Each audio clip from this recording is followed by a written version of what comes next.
In today's quick hack video for the mid-back, we're going to be focusing on a couple of things that might help with kyphosis, that little hunch that might be occurring.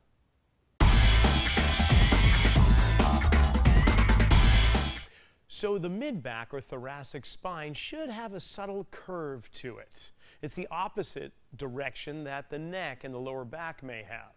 So the curve that the lower back and neck make up is called lordosis, and the middle back is called kyphosis. But we can have too much kyphosis, and you could see that in, say, Quasimodo, the Hunchback of Notre Dame. Well, hopefully you're not that far in that direction. Maybe there's just a little bit of extra curvature we might want to reduce. So we're going to take two tennis balls, and you can take some athletic tape and wrap it around from one end of the ball to the other, and then take another piece of tape and wrap it right between the balls, so it creates this tennis or this peanut-shaped tennis ball structure. And what we're going to do there is you're going to lie down on your back, and you may require a pillow to rest your head upon, because if you have a little extra curve in that mid-back, it's going to be hard to lay your head fully on the floor. So we'll want to support it a little bit.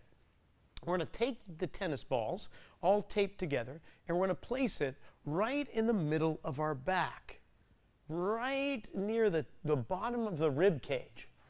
And with your knees bent, you're just going to have your arms crossed over your chest, and you're going to roll up onto those balls and then roll back down.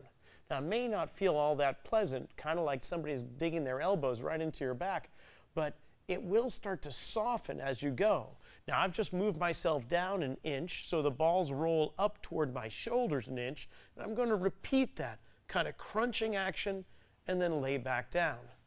And then I'll just keep on working on rolling out and crunching up and migrating those two tennis balls up toward the top of my shoulders and the base of my neck. Now, after you've done that maybe a couple times, you could just kind of walk around and see how that feels. Did that give you a little bit more freedom in the rib cage or in the mid-back? Then come back to the pillow. And what we'll do is we'll take one knee on the pillow and bring the other foot forward.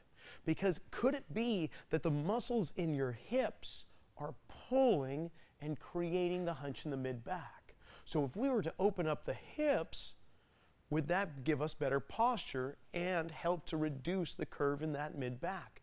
Quite possibly.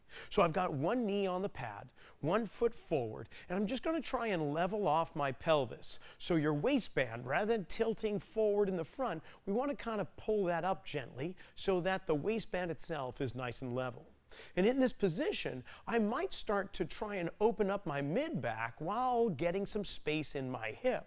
For instance, I could just take one arm and reach upward, and then take the other arm and reach upward.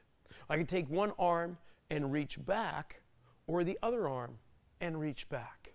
I could take both arms and turn them outward and then inward. Any of these movements will give me movement through my mid-back while creating space in my hips. Try these out, of course switching legs, and try the other side. See which one is going to give you the most sensation of opening up that tissue, and stick with that for a little bit. And then, of course, walk around and see how that feels.